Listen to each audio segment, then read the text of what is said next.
যারা সালাত আদায় করে না তারা কাফের সাহাবীদের ইজমা অনুযায়ী। আল্লাহ বলছেন ফাইন তাবু ওয়া আকামুস সালাহ ওয়া আতাবুজ যাকাত ফাইখওয়ানুকুম ফিদ্দিন, সূরা তাওবা 11 নম্বর আয়াত। যারা তওবা করে, সালাত পড়ে, যাকাত দেয়, তারা তোমাদের দ্বীনি ভাই।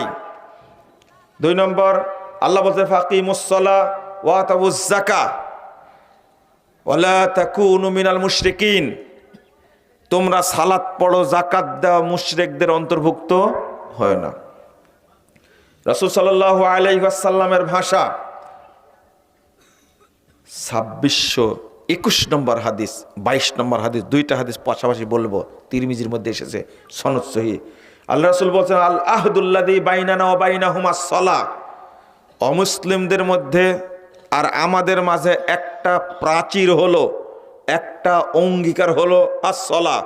ফামান তারাকাহা, যে ব্যক্তি সালাত ত্যাগ করলো, ফাকাদ কাফার, সে ব্যক্তি কাফের হয়ে গেল। এই শোনেন ভালো করে, আমি অনুবাদ করলাম কি, ফাকাদ কাফার, সে কাফের হয়ে গেল। মনে থাকবে?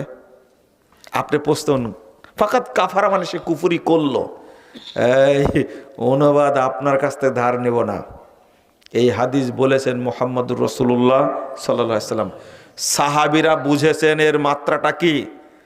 ইবনু মাসউদ রাদিয়াল্লাহু আনহু সহ বহু সাহাবী বলছেন, ইমাম ইবনু তাইমিয়া রাহিমাহুল্লাহ উল্লেখ করছেন, লাউ তারাকুহা লাকানু কুফারা, যদি তারা সালাত ছেড়ে দেয় তাহলে তারা কাফের হয়ে যাবে।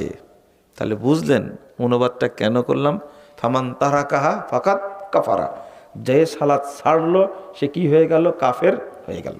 একবারে কাটা কথা।